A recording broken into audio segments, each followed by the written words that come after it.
Here, I'm going to illustrate the meaning of classification trees using the Lending Club data.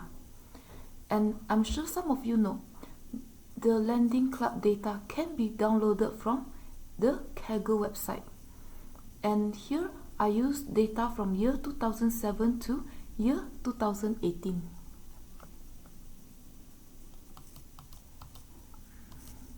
And these are the variables I use in my analysis or in my classification trees. The loan amount, measured in US dollars. The loan term, either 3 years or 5 years.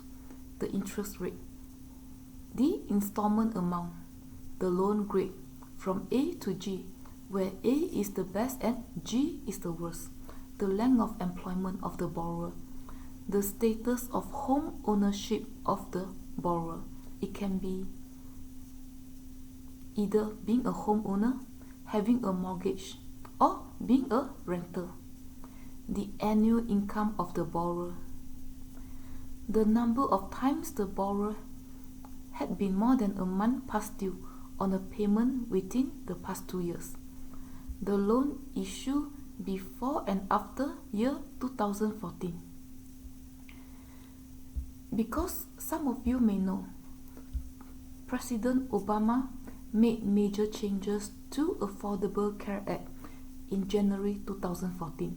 So because of that, I also control for the year the loan being issued in my analysis. And classification tree is a supervised approach to classify data. And why is that so? Because as you can see,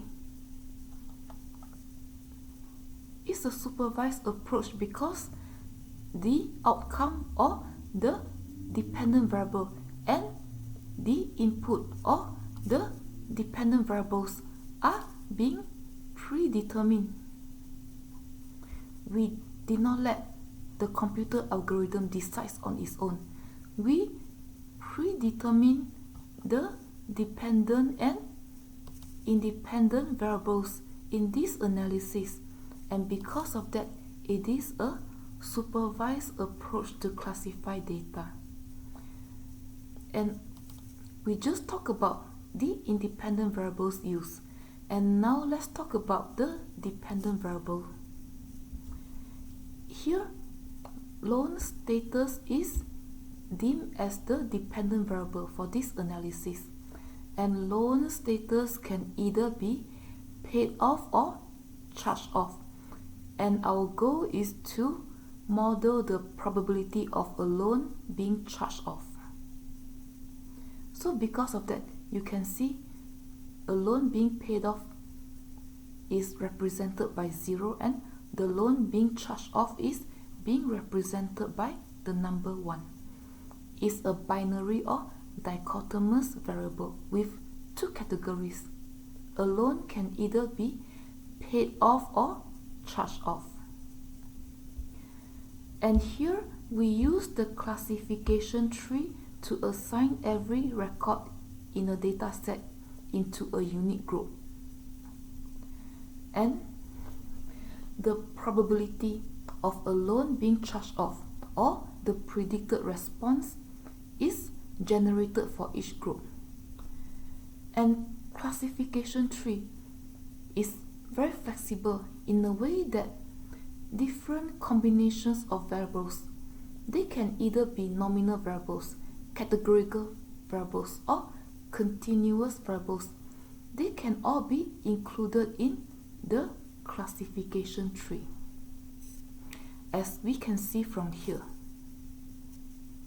we have loan grade, which is a categorical variable. We can rank how good is the loan, whether it's an A or it's a terrible loan, it's a G. And we have income, a continuous variable. And we have the status of home ownership, a nominal variable, or a categorical variable. Depends on whether you want to rank homeowners, people still having a mortgage, or renters. So as you can see, the classification tree is a flexible technique that can incorporate different types of variables, be it nominal, categorical, or continuous.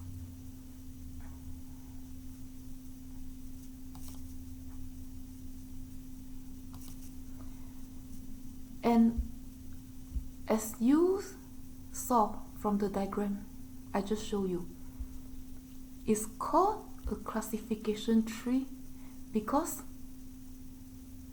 it's a tree-like graph. It uses a tree-based method to determine whether the probability of the dependent variable differs for each group and whether that warrants a split of records into different subgroups. So because of that, it's called a tree-based method. And as you saw from this diagram, this is a top-down approach of determining whether the probability of outcomes differ from each group and whether a split is warranted from one node to another. And as you can see from this diagram, there are three major components to a classification tree. We have a root node. The root node is usually the independent variable with the highest correlation with the dependent variable. And beneath the root node, we have several internal nodes. And then beneath these internal nodes, we have one or more leaf or terminal nodes. And in this example, we have 4 leaf or terminal nodes. And terminal nodes are n to themselves. They don't further branch out.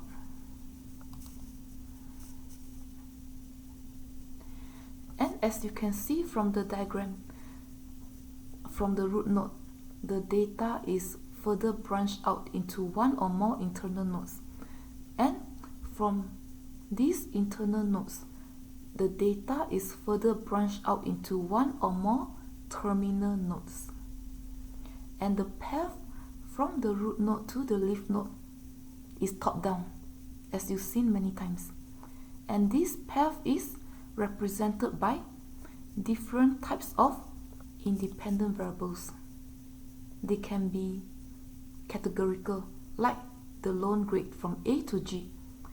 They can be nominal, like home ownership, or they can be continuous, like income.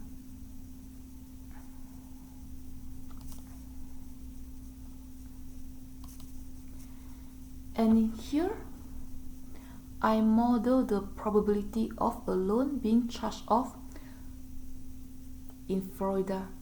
I used data from year 2000 to year 2018 in Florida.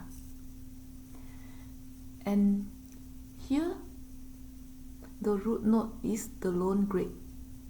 In other words, the loan grade from A to G is the independent variables with the highest correlation with the dependent variable.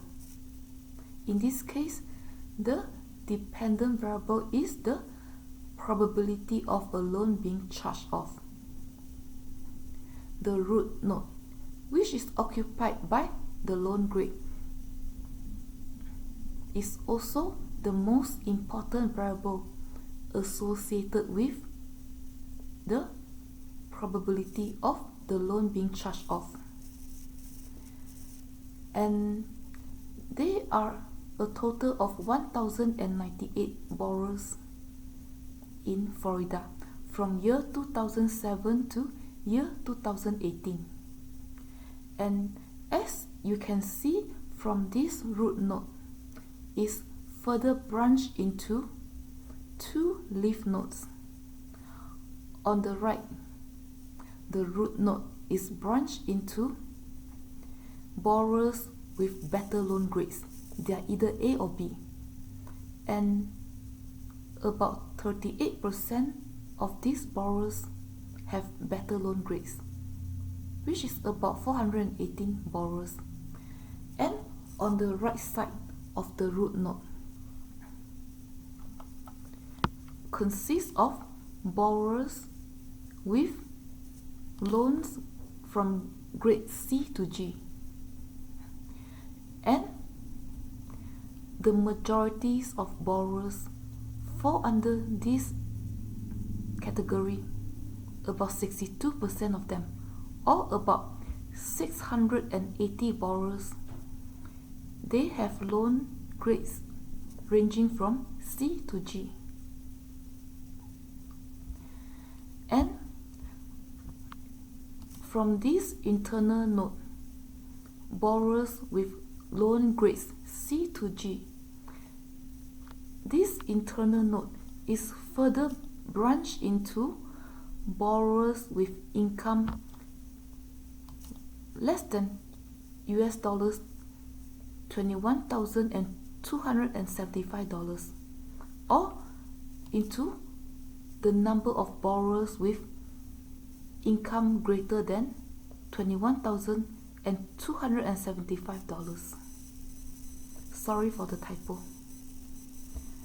And as you can see on the left branch, the majority of borrowers falls under this node. And this is also a terminal node because there were no further branches after this node. The same thing for this. So, for those with loan grades C to G, with income less than $21,275,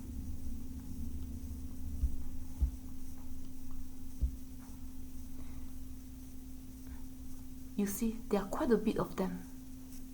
There are about 57% of them with loan grade C or G having income less than $21,275. And for those with loans grade C to G, a minority of them, about 52 of them, or about 5% of them, have income greater than $21,275. And for individuals with loan grade C to G with income greater than $21,275, 14 of them are homeowners.